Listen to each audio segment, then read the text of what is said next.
Welcome back to our second installment of NEST podcast on equity, diversity, and inclusion within school psychology. I am Shayla Desai, the NESP Director of Educational Practice. My pronouns are she, her, and I'm honored to be the host of this series. This episode will focus on welcoming, affirming, and inclusive schools and the role of school psychologists in creating these environments. Today, I will be joined by guests Kathy Molig, Sam Molig, and Amy Canova, who will introduce themselves in just a moment. Specifically, we're going to be discussing Sam's experiences as a student with intersecting identities and Kathy's experiences as a parent helping their child get needed support. Amy will help us understand the related implications for school psychology practitioners, especially as it relates to the intersection of gender identity, sexual orientation, and disability. With that, I'd like to welcome our guests, Kathy, Sam, and Amy, and ask each of you to briefly share your pronouns, your current role, and any other information about yourself that you think is important to share. Kathy, do you want to start? Sure. Thanks for having us. We're very happy to be here. My name is Kathy Molig. She, her are my pronouns. I am the founder and executive director of Trans Family Support Services, and I am the super proud parent of Sam. So we adopted Sam when he was 2 months old. He was born 13 weeks premature to a homeless alcoholic. So he pretty much has had care for his disability from day one. Thank you. And Sam, do you want to go ahead next? Sure. My name is Sam. My pronouns are he, him, his. I'm 20 years old. I'm currently a college student at Palomar Community College. I identify as a gay transgender man, and I believe that my role to play in the work that I do is to speak out for youth who may not be ready or to have the voice to speak up just yet. Thank you. That's incredible. Go ahead, Amy. Hi, my name is Amy Canova. I am a school psychology practitioner working in majority high school settings. I am also the chair of the National Association of School Psychologists LGBTQI2S committee. Thank you all so much for being here. And I want to start, Kathy, with a question for you. So our audience is mostly school psychologists or graduate students who are training to be school psychologists. And you've spoken openly in the past about Sam's disability. So could you speak about some of the experiences that you've navigated specifically in school for Sam, such as the evaluation process, the services he received, and if you felt that his needs were met in the school setting? Absolutely. So as Sam has already said, very much an open book, right? Our family is an open book, his experiences. We believe that if by sharing our stories, other people are helped, that's fantastic.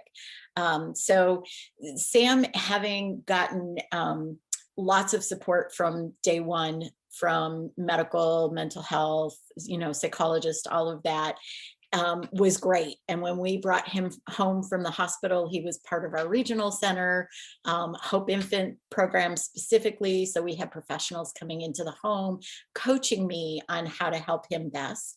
And then when he hit school age, that all changed. He no longer qualified for regional center. And they sent us to the district to have him assessed and tested, and then they would figure out what they could do for him. And it was a night and day experience for me. At regional center, everything just flowed and was easy, and people were there and really supported us. And then we had this very young child that I had to fight like crazy just to get what I think of minuscule supports. And folks that, were much more educated in things like kids on the autism spectrum, but folks who really didn't have any understanding of what fetal alcohol syndrome looks like. And there's actually more people with FAS than there is on the autism spectrum. So that's a piece that, like, the educational piece around this disability is big. But, getting him evaluated was a challenge. And then once he was evaluated, they only wanted to offer the minimal accommodations.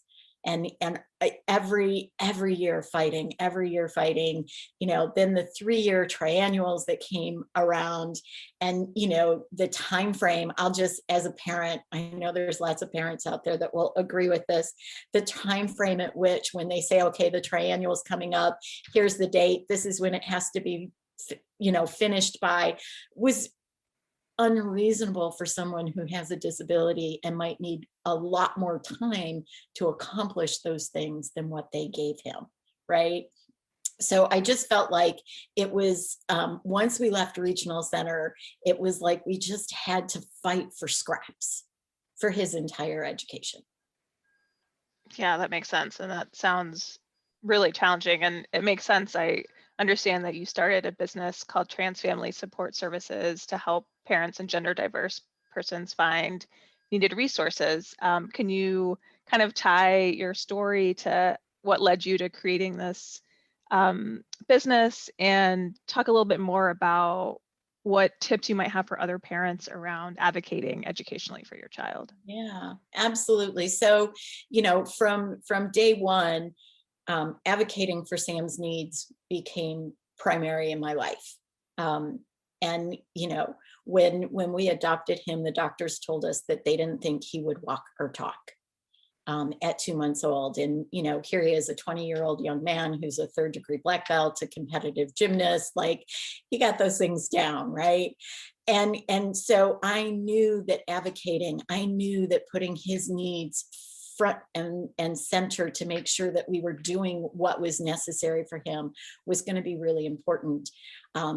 When he started his transition, he was age 11 when he started his transition. And for us, I'll just very briefly share, he started having a lot of mental health issues around age 9.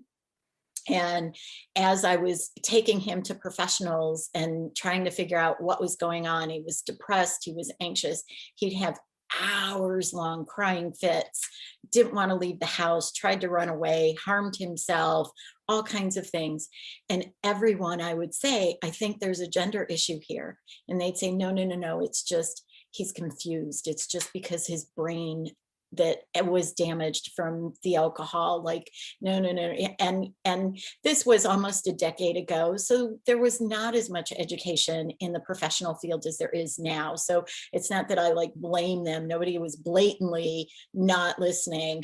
But it caused him to be 2.5 years in this really deep, dark black hole, because nobody was figuring out what was going on. So once he did start his transition, I had done so much advocating around his disability that it was just a natural transition for me to advocate for his needs. Because again, a decade ago, we didn't have that many professionals that were really working with young children with gender dysphoria.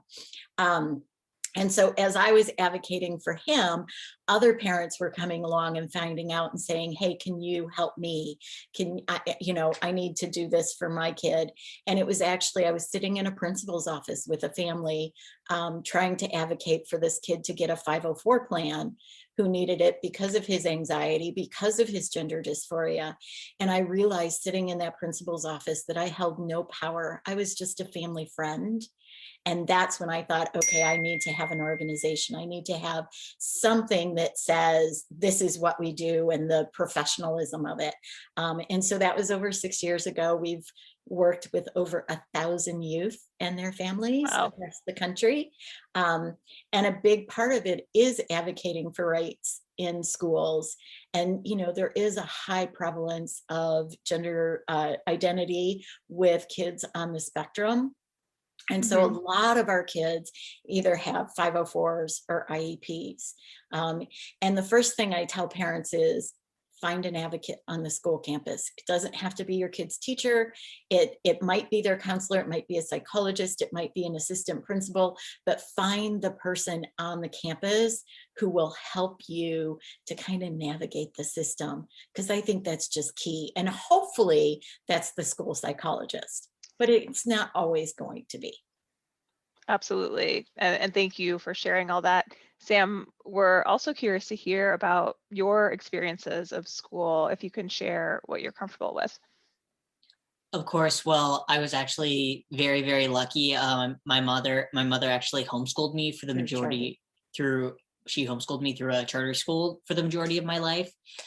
During the time when I was on campus and in smaller grouped classes, I did deal with the occasional, the bullying, the comments of Sam's a boy. No, Sam's a girl. And definitely just those little interactions throughout the day, just your mental health goes down very, very quickly. And it just got to a point where I didn't want to go to school anymore. And that's why I resumed homeschooling for a few years in the process of my transition to become more confident in my identity. So by the time I did go back to school, there was no question mark. It was Sam is a boy. Yeah, that's great. I want to add that I think that's a really important piece, that a lot of our kids, gender dysphoria becomes so debilitating. And when you're already, if you already have an IEP, if you already have other learning disabilities and challenges that you're trying to overcome, and then you add this to it, it can become so overwhelming. So having that piece of, now we've got virtual school, which is great, but schooling in an environment where the external pieces do not become overwhelming, the other students, the other teachers, so that our kids can get kind of some success under them, and then rolling them back into the mainstream of school and of classes. Absolutely. Those small victories play such a big role. And, it sounds like, Sam, you were able to get what you needed eventually, but it was kind of a long road to get there. Amy, I'm curious, from what you're hearing so far, how you think Sam and Kathy's experiences too compare to other students and families that you've worked with. I would say that unfortunately, some of their experiences are very commensurate and familiar with families that I've worked with, whereas other students that I've worked directly with, I think they've had a better experience. And I think part of the difficulties is, as Kathy was alluding to, in terms of special education, there seems to be a focus on learning disabilities or on intellectual disabilities. And as prevalent as FAS is, school psychologists and schools don't often see that disorder. And then even within the FAS disability, there's a wide range in terms of how it can affect people. And I think as a result, people struggle with it because sometimes in the educational arena, we try to fit people into boxes and people don't fit into boxes. And so I think sometimes it's a matter of school psychologists and the educational teams having to figure out what box to check in order to get a student access to services. And then we find out what services and accommodations are needed. I think in terms of the difficulties with transition, and as Sam mentioned, being bullied before he was able to transition, and then when he was able to transition and be able to present to the world as the man that he is, it was easier and less discrimination was experienced. I think often in schools, not just in schools, I think in society, there's a misconception that gender identity and gender awareness is not possible for people with disabilities or for people with intellectual disabilities or autism. When the reality is, research consistently shows us that if you have the mental capacity of a toddler between the ages of 1 and 3, which most people do, looking at the normal curve, you have the ability to understand your gender. And I think the difficulty is that persons that are on the spectrum or who have some disabilities might have difficulties conveying how they feel and how they identify to someone else. And then unfortunately, the burden of proof is placed on that individual to prove to us who they are, when it should be our job as the professionals to do the due diligence in understanding who they are. There has been a lot of research and a lot of guidance documents recently that would not have been available earlier when Sam was transitioning, to help clinicians better understand how to word questions to get the answer they're looking for. Because one of the things we find with people on the spectrum, and it also could be people that have FAS and other similar disabilities, is if you're not asking the right question, you're not going to get the right answer. And so a lot of it is us learning professionally how to reword something so as to get the information we need in order to provide the support that people need and deserve. Absolutely. Thank you, Amy. And Sam, we've heard now about your gender journey, and Amy, you've talked a little bit too about intersectionality already. And as NAS, we are trying to be mindful and increasingly more mindful about intersectionality, because we know that many students are coming in with these different layers and identities, and we want to make sure that we are aware of all of the things at play for any student. So Sam, could you speak a little bit more about what school was like for you as someone who identifies as both trans and as having a disability? I think definitely something that intersected both with my disability and my transition was when I started going to school. We said, Sam has disability and I needed accommodations. They said, all right, we can do that. That's totally fine. And then we said, well, Sam's also trans and he needs to use the men's restroom and, use the right pronouns. And they went, we're going to stop you right there. And they said, we'll do it. Sam, he'll use the bathroom, male's bathroom. That's totally fine. But under one condition, Sam's not allowed to talk about it. I couldn't mention the fact that I liked guys, or that I was transitioning, or that the reason that I wasn't paying attention in class was because I was having a really bad dysphoria day. They just very much swept that under the rug and just said, don't talk about it or we're going to have issues. And so that was really devastating for me, because I had just gotten back into a social circle and I felt like I was keeping this huge secret from my peers and my friends. And I felt like I wasn't being completely authentic or completely myself. And that was something that I wanted to share, but I wasn't allowed to, because the school I went to was a primarily conservative Christian charter school. And the principal was concerned about losing other students if they found out that they were going to school with a transgender kid like me.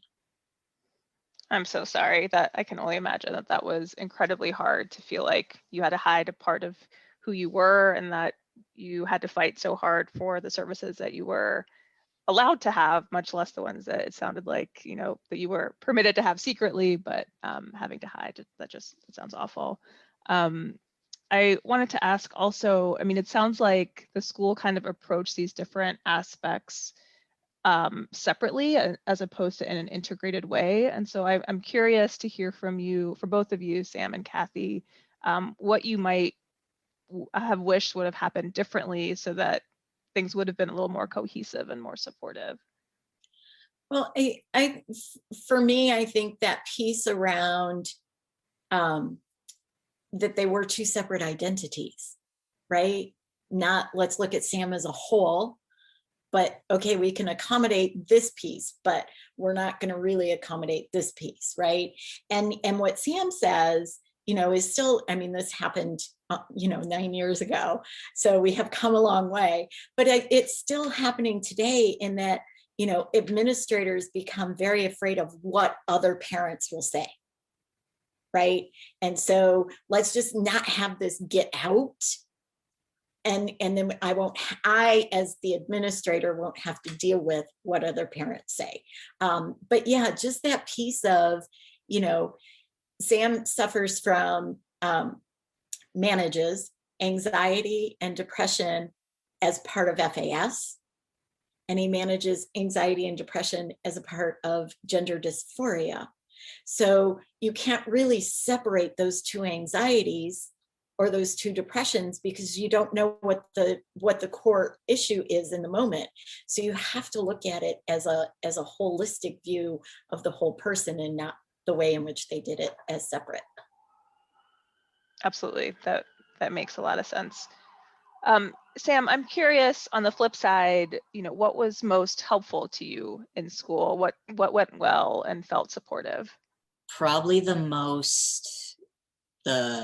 upside part of it was having an EF, an educational facilitator, and some other teachers that were also at the school that were affirming of my identity. And they always took accommodations to if I needed more time with schoolwork, or if I didn't understand something, that I could always come in after class and say, hey, can you explain this to me? And always sort of giving me that extra time if I needed it. Yeah, that makes sense. More kind of globally speaking, what do you wish that schools know about students with intersecting identities? And maybe speaking about your own journey in particular, but also I'm imagining other friends that you've met along the way that may have had similar experiences. I definitely think, like we said earlier, that you have the trans piece or the identity piece, and then you have the disability piece, and just comparing those two things as different when they intersect so much, and it's taking that in as a whole and not sort of saying, okay, your education is over here, but your identity is over here. And sort of remembering that when your mental health is being affected or your emotional health is being affected, that plays into how you do academically and how your grades and results at school are going to turn out, and sort of taking it hand in hand rather than putting it in two separate bags. Absolutely. That makes a lot of sense. And I know Amy can reiterate, as school psychologists, that's something that we are advocating for frequently, where, we're trying to stress the importance of mental health and how necessary it is to have good mental health in order to be available for learning, and how those two things go hand in hand. Kathy, I wanted to ask you as well, what did you find was most helpful to you as a parent in regards to kind of the school process? And on the flip side, what was the least helpful? So, for us, the most helpful were those couple of teachers that were the real true advocates, and just dealing with them and not dealing with any of the other administration that kind of wanted to sweep part of Sam's identity under the rug. In that meeting, when they told us, okay, but you can't say anything, I was like, but this is him. Like, this is such a big part of who he is. And in particular, at that moment in time, was such a big part of who he was. And part of FAS is this very concrete black and white thinking. And so, we had to deal with his backlash of feeling like he was lying to people when he wasn't able to be authentic. So that piece was really hard. And I think that's going to lean into, that piece of, for in particular school counselors, but all school administration and staff, to believe kids when they tell us who they are.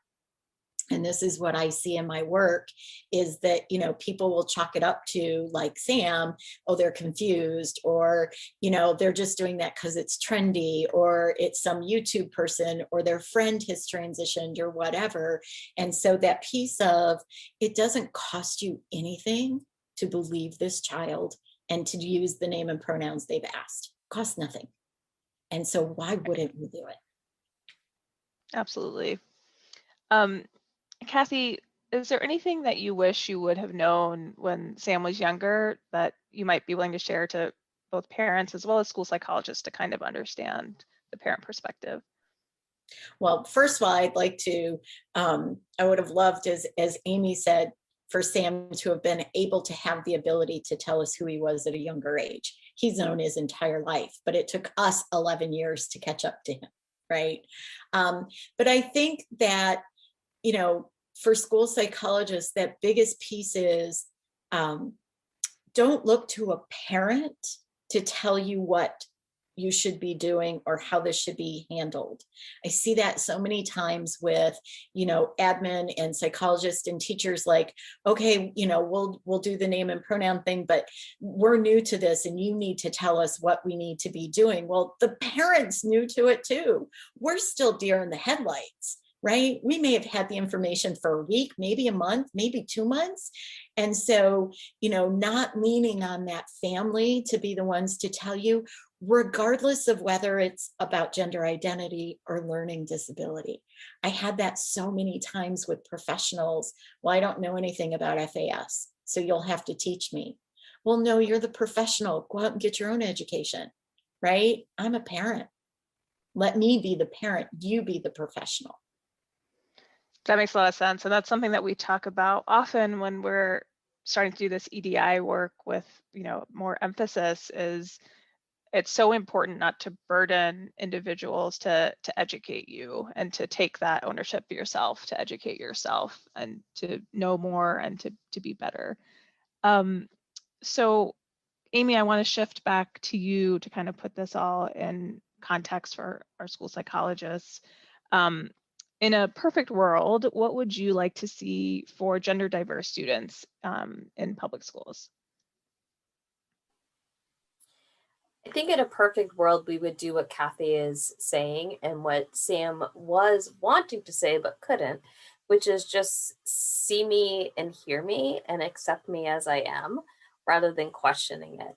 When I'm training school psychologists, I say that when a student comes into your office and says, I think I'm depressed, your reaction is not, no, you can't be, and doubting them.